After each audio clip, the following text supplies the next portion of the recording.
Halo, assalamualaikum warahmatullahi wabarakatuh. Selamat sore semuanya. Selamat datang di podcast kita semua. Gua Ibnu Fauzan dan ada teman-teman gue juga nih. Ada Valen, Ya, halo. ada yang lain juga. Ada Sakib, ada Debbie juga, dan ada special guest. Ada si siapa nih namanya? Nama gua Ahdan. Dan sebutin lo dari mana, semester berapa, jurusan apa? Gua kebetulan tinggal di sini di Serang. Oke. Gua sekarang lagi ngampus di Untirta, Untirta mana tuh? Untirta Ciwaru, jurusan PGSD. Oh, FKIP ya. Jurusan FKIP PGSD semester 5 kebetulan. Oke, semester 5. Jadi menarik nih. Ada beberapa hal yang pengen gue tanyain. Selanjutnya, pokoknya stay tune aja ya. So ya guys, jadi kita di sini bakal ngebahas topik etika komunikasi dalam organisasi. Sebenarnya itu penting gak sih, Kak Ahdan? Sangat penting. Kenapa itu? Coba tolong jelaskan ya. Karena begini, dalam suatu organisasi itu pasti yang menjembatani segala hal adalah komunikasi antar ketua dan anggota, antar anggota dan juga anggota. Karena kenapa? Karena komunikasi itu penting karena yang namanya komunikasi itu ada yang namanya aturan, norma dan juga etikanya. Yang dimana nanti kita bahas ya lebih lanjut. Kak Ahdan, gue mau nanya lagi nih. Boleh. Kenapa? Setiap orang kan pasti punya gaya bahasa komunikasi yang berbeda-beda ya. Iya, betul. Ada dari cara penyampaiannya yang ya pasti beda-beda dong. Itu gimana sih caranya untuk penyampaian komunikasinya kayak agar lebih baik gitu? Kayak contohnya gue nih jujur aja masih agak belibet ya, nggak tahu kenapa. Nah kalau misalnya Kak Ahdan sendiri itu gimana sih kayak dari cara kita komunikasi dengan orang yang lebih tua ada atau orang yang lebih muda itu seperti apa sih Kak Ahdan? Pertama kalau misalkan kita berkomunikasi dengan orang-orang, gimana caranya biar kita sopan segala macam. Gini, yang namanya komunikasi itu yang paling penting, yang paling utama adalah apa yang ingin kita sampaikan itu bisa diterima orang dengan baik. Itu yang pertama. Poin utamanya itu. Yang namanya komunikasi, yang namanya sopan santun dan lain sebagainya itu kita udah masuk ke yang namanya intonasi. Intonasi yang dimana intonasi berbicara, intonasi dalam komunikasi itu menentukan yang namanya atensi dari si penerima komunikasinya. Jadi gini, dalam komunikasi itu kan terbagi jadi 3 juga. Komunikasi yang pertama komunikasi lewat suara, lalu tulisan dan juga gerak. Nah, bagaimana dari ketiga itu entah menyampaikan seperti apa, kita dapat diterima dalam penyampaiannya. Lalu dalam hal intonasi seperti ini, bisa loh kita itu menyampaikan suatu hal yang simpel, tapi intonasinya dengan nada kayak marah. Nah, ujung-ujungnya gimana? Apakah komunikasinya tercapai? Nah, seperti itu. Kurang lebih seperti itu yang namanya etika. Dan permainan yang namanya komunikasi, permainan yang namanya kata-kata itu dapat dimainkan sama siapa aja. Dan biasanya kalau misalkan kalian lihat influencer itu biasanya mainin di situ tuh, di sosial media. Karena ada kata-kata yang harusnya disampaikan dengan simpel malah didramatisir. Ada hal-hal yang kita semua orang udah tahu tapi seakan-akan oh iya. Padahal kita kayaknya udah pernah denger juga gitu. Nah itu poin utama. Terus gue mau jawab pertanyaan kedua. Gimana sih caranya kita komunikasi yang lebih tua sama yang lebih muda segala macam? Sebenarnya konsepsi dari yang udah kita pelajarin dari SD, hormati yang tua, sayangi yang muda. Nah itu yang pertama. Karena kenapa? Mau bagaimanapun ya kewajiban kita adalah menghormati yang tua. Kalau misalnya kita berbicara dengan orang-orang yang tua, bukan yang tua doang sih, yang mungkin kalau misalnya mahasiswa yang jabatan lebih tinggi segala macam. Karena saya juga pengalaman ya langsung ngobrol sama gubernur segala macam. Karena seperti itu ada etika-etika yang mungkin harus dibedakan dengan kita berbicara dengan teman kita. Ada juga kita dalam berbicara komunikasi dengan yang lebih muda daripada kita, itu juga harus diperhatikan juga. Apalagi kalau saya kan jurusan PGSD. Jurusan PGSD itu kalau misalkan kita tata keramanya tidak dijaga, apalagi dengan anak SD, bisa jadi anak SD itu akan mengingat 20 tahun bahkan sampai 30 tahun ke depan. Karena yang namanya usia-usia anak SD dari TK, dari PAUD sampai SD, itu ada yang namanya fase golden age, yang dimana fase golden age itu 70% kecerdasan tumbuh di situ. Itu yang lebih mudah. Kalau kita berbicara sama orang yang lebih mudah seperti itu. Ini relate sih, iya benar-benar ngerasa. Wah, menarik banget ya ternyata penjelasan jawabannya, gila. Tapi Valen ada pertanyaan nggak? Atau apa mungkin? Ada Apa tuh? kan Apa Buran? Ayo.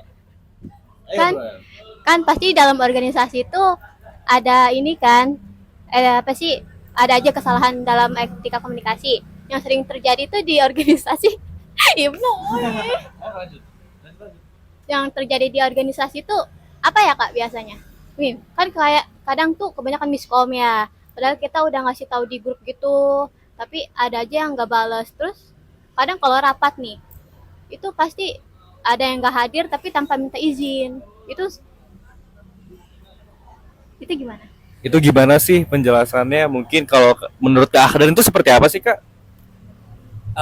Gini ya, bener tadi yang namanya kesalahan-kesalahan dalam organisasi itu yang paling sering emang miskom sih. Mau di lembaga apapun kayak miskom. Sepengalaman sih seperti itu ya. Karena kenapa? Karena memang birokrasi dari organisasi itu sebenarnya yang ribet.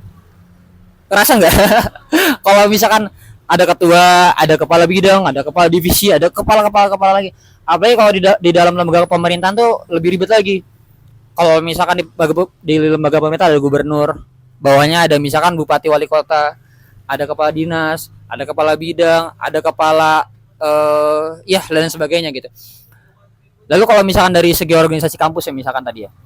Kalau misalkan ya kenapa sih kalau misalnya emang kerasa sih kayak diajak rapat ada aja yang nggak balas, ada aja yang nggak datang, miskomnya di rata-rata di sosial media kan, di dalam ringkupnya di WhatsApp segala macam. Sebenarnya kalau misalkan kesalahan-kesalahan tersebut itu bisa diatasi salah satunya ya dengan ketuanya sih sebenarnya lebih tegas. Karena saya juga di kampus ketua angkatan gitu. Jadi saya tuh nggak pernah yang namanya mengumumkan suatu yang penting tapi di chat. Saya bisa apapun itu, sebentar apapun itu, saya jimit atau ke teleponan, langsung telepon di grup. Karena kenapa ya, mau lu teleponannya lagi di jalan di apa, Pak, dari telepon itu pasti ada notulensi. Iya. Nah, itu penting. Dan itu kalau notulensi itu biasanya namanya itu evaluasi dan komunikasi biasanya masuknya. Walau sekecil notulensi itu evaluasi dan komunikasi. Karena ada aja yang nggak baca gitu kan. Dan kalau misalnya nanya bagaimana caranya biar nggak miskom, pilihannya dua, antara birokrasinya dipersempit karena biar nggak terlalu banyak koordinasi, sama yang kedua, tapi ini rada susah ya. Setiap ada apa harus ketemu, dan kalau misalnya ada apa harus telepon. Kalau gue sih situ, karena ya yang pengalaman gue kayak gitu. Tapi kalau ngomongin masalah ini agak out of topic ya. Kalau ngomongin untuk masalah anak muda dengan orang dahulu, menurut lo pribadi tuh ada nggak sih kayak dari gaya bicaranya ini yang berbeda lah istilahnya gitu. Kalaupun emang iya berbeda gitu istilahnya. Ada yang kayak apa ya? Anak zaman sekarang tuh lebih yang kayak gimana sih komunikasinya gitu? Oh, iya boleh. Coba menurut lo gimana? Gini, kita harus ulas dulu ya. Cara ngomong itu bukan cara ngomong, sorry. Apa yang kita komunikasikan, apa yang kita bicarakan itu tergantung isi kepala. Oke. Ada pepatah bahasa Arab itu dia tuh kayak gini. Al qiraah simaul qoblal qaul qiraah qoblal kitabah. Artinya itu membacalah sebelum menulis, mendengarlah sebelum kau berkata. Yang dimana kalau misalkan kita jadikan itu sebagai quotes bisa ya. Cuman kalau saya kan mempelajari itu secara neuromatik, mendengar itu salah satunya langsung terhubung ke otak. Dan apapun yang kita bicarakan itulah isi kepala kita. Itu yang pertama. Dan bisa dilihat orang-orang terdahulu itu seperti apa.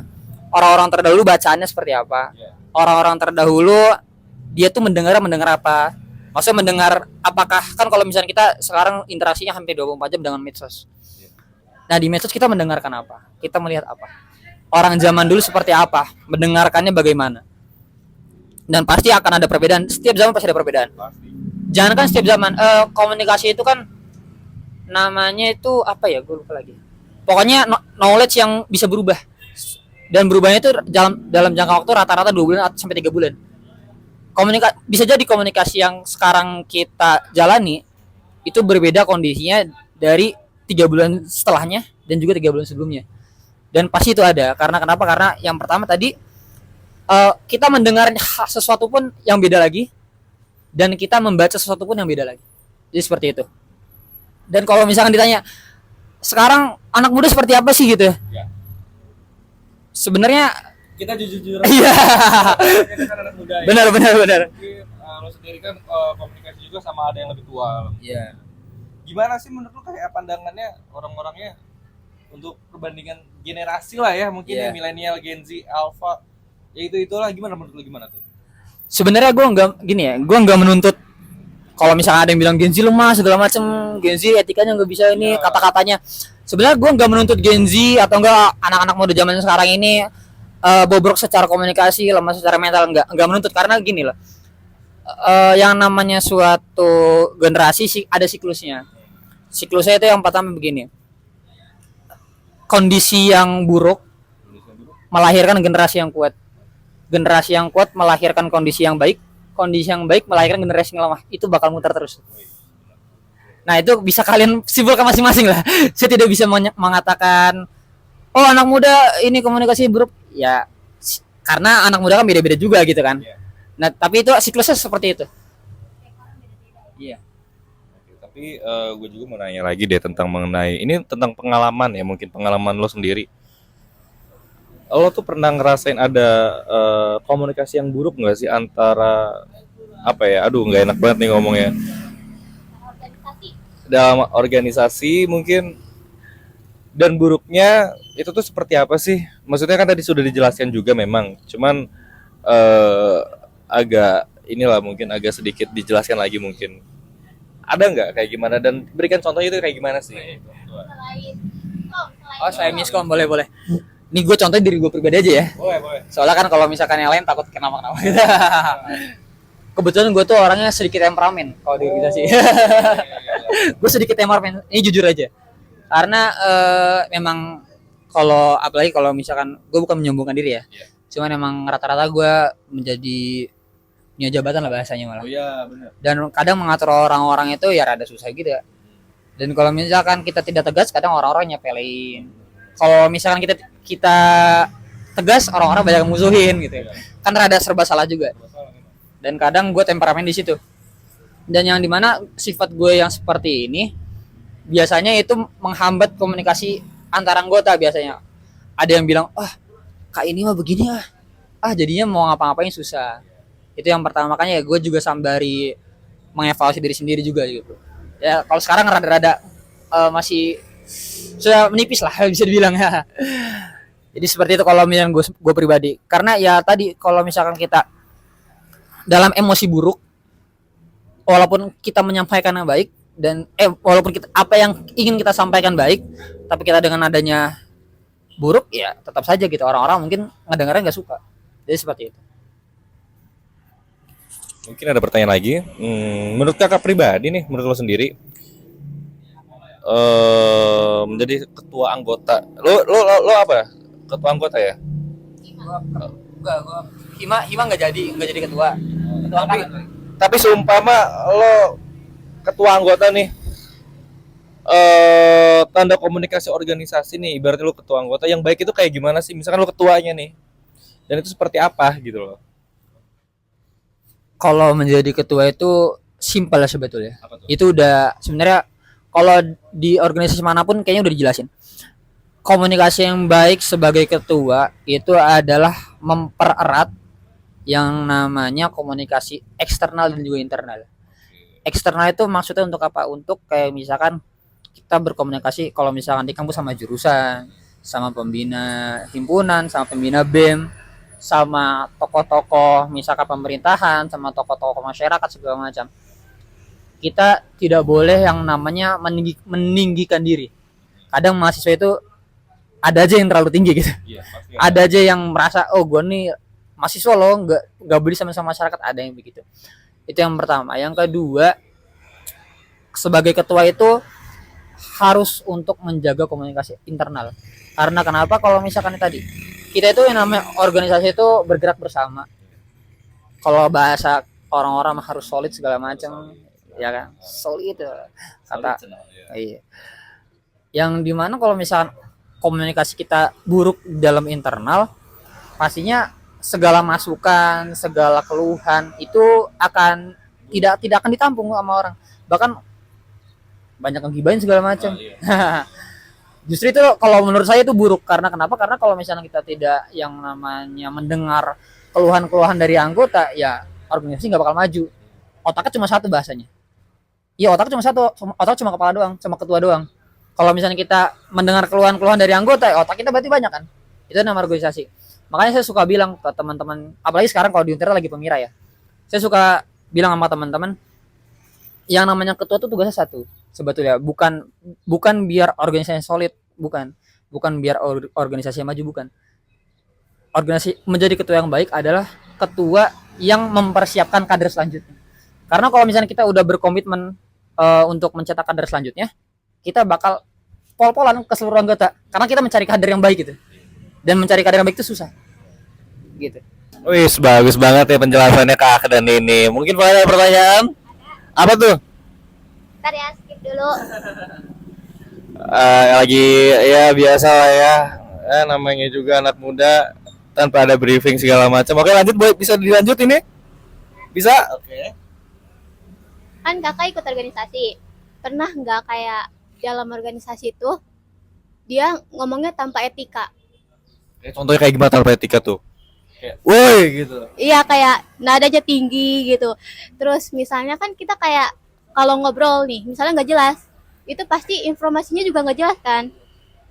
Gitulah contohnya, banyak sih sebenarnya. Menurut lo sendiri nih Ahdan, gimana nih, coba dong jawab dong. Kalau misalkan ditanya pernah nggak ada yang ngomong tanpa etika, wow banyak lah pasti. Apalagi kalau misalkan di organisasi eksternal tuh banyak lah. Maksudnya eksternal kampus ya maksudnya. Karena mungkin ya yang dalam kalau misalnya kita diskusi segala macam ataupun ya komunikasi sehari-hari juga pasti ada aja yang temperamen segala macam, pasti ada aja yang nggak suka. Yang dimana ya pasti menghambat yang namanya tujuan dia mengkomunikasikan hal tersebut. Jadi ntar malah salah paham segala macam dan itu lebih ribet biasanya. Nah, Bener sih. iya. Dan tapi satu hal yang kalau misalkan ini sebuah prinsip biasanya ya. Kalau misalnya kita mengkomunikasi dengan orang dalam hal diskusi itu leher ke atas saja. Ini nyampe sini batasnya. Iya, jadi hanya mulut, telinga dan otak yang bekerja. Mau dia ngomong sekasar apapun, mau nadanya setinggi apapun, jangan masukin hati. Nah, biasa kalau gue gitu. Karena kan ada aja temen-temen yang kalau misalkan diskusi segala macam tidak bisa mengontrol emosinya, ya karena kan biasanya kalau abis itu canggung segala macam. Apalagi yang pas evaluasi. Nah, apalagi pas evaluasi, iya. Nah, caranya gimana sih kan kalau misalkan kita abis diskusi seperti itu ngomongnya ngegas segala macam, kadang rada canggung. Ya. Kalau gue biasanya beres rapat keluar atau enggak orangnya keluar, gue samperin. Ngapain tuh? Tenang bro, tenang. Santai aja, gue emang gak baperan ya biasanya. Kalau gue begitu, cuman kan kalau orang beda-beda ya. Ada yang baper, ada yang enggak, dan orang yang ngomongnya temperamen seperti itu juga tidak bisa disalahkan sebetulnya. Mungkin kenapa dia temperamen, mungkin karena dia punya rasa sense of belonging yang tinggi mungkin ke dalam organisasinya. Punya rasa solidaritas yang tinggi mungkin, kepedulian yang tinggi mungkin. Yang dengan kepedulian tinggi itu saking temperamennya karena saking pedulinya gitu. Bisa jadi kan? Kayak orang tua aja tuh. Mama tuh marah karena sayang. Sama ya? Iya, sama sebetulnya. Dengan itu tinggal gimana caranya kita after dia ngomong temperamen seperti itu, dia ngomong tanpa etika itu, gimana cara kita untuk menyelesaikannya sebenarnya. Saya juga mau nanya, kalau misalkan Valen udah ready Valen? Udah? Tadi kamu nanya apa? Ya apa tahu gimana? Wah gila, ini riwayat banget ya. Apa namanya jawaban dari Kak dan ini. Tapi gua mau nanya deh. Ini terakhir sih. Ada nggak sih kayak tips amannya buat anak muda terutama, biar nggak kayak dia tuh salah ngomong di salah satu organisasi gitu, kayak gimana sih harusnya Kak Dan menurut lu? Salah ngomong gimana nih maksudnya nih? Kayak mungkin dari secara apa menurut lu? Dari kayak misalnya nggak ada kesalahpahaman dari anggota lain gitu tuh. Ya, mungkin kayak gitu. Kalau misalkan tips biar nggak salah ngomong, biar omongan apa yang kita ingin bicarakan biar tertuju gitu ya bahasanya ya. Yang pertama ya siapkan apa yang ingin dibicarakan, itu yang pertama. Yang kedua, atur emosi. Itu penting ya. Itu penting banget. Dan yang ketiga, ini harus tanamkanlah jiwa dari kalian bahwasanya manusia itu hasratnya untuk dihargai. Nah, jadi pikirkanlah itu dari diri kalian masing-masing. Apakah dengan misalkan kalau misalkan lo lagi kondisi dalam marah, oh kalau misalkan gue lagi marah, abis gue ngomongnya marah-marah, apakah gue bakal dihargai apa enggak ya? Nah, jadi itu juga. Jadi ada tiga tuh kalau tips dari gue. Yang pertama, siapin apa yang ingin kita bicarakan, biar enggak belibet biasanya, biar enggak ayu ayu. Nah, habis yang kedua ya tadi kontrol emosinya, stabilin aja dulu. Kalau misalnya belum stabil, keluar minum biasa kalau gue, cuci muka, mandi sekalian. Gitu. Yang ketiga tadi punya rasa lah, kalau misalkan gimana cara ini ngomong kita dihargai sama orang, didengar sama orang. Gitu. Wah gila, ini apa namanya, udah nongkrong berasa produktif banget ya obrolannya. Ini kayak yaudah kita lagi nongkrong aja di sini dan obrolannya kayak gini sih sebenarnya, dan emang lumayan lagi produktif ya. Iya. Iya. Ya betul. Ya benar-benar. So guys, jadi wah gila sih ini. Gue gak nyangka banget sih obrolannya sepanjang ini ya, dan seasik ini rupanya ternyata. Wah makasih banyak loh ini men. Ya. Ini buat apa namanya narasumbernya nih, Mas Ahdan. Dan mau ngomong nggak? Ngomong Iya. nggak? Silakan. Makasih ya Kak, Iya, udah mau siap. jadi narasumber kita. Iya, sama ibaratnya ini banyak sharing untuk dari pengalamannya ke pribadi ke Ahdan tersendiri ya istilahnya. Dan juga makasih nih udah nonton, udah sampai habis sampai sini teman-teman semuanya. Walaupun emang agak belibet sedikit, saya pribadi Ibnu Fauzan harap maklum ya. Emang orangnya belibet aja sih orangnya. So paling itu aja sih guys yang bisa disampaikan dengan saya pribadi. Oke, terima kasih. Assalamualaikum warahmatullahi wabarakatuh.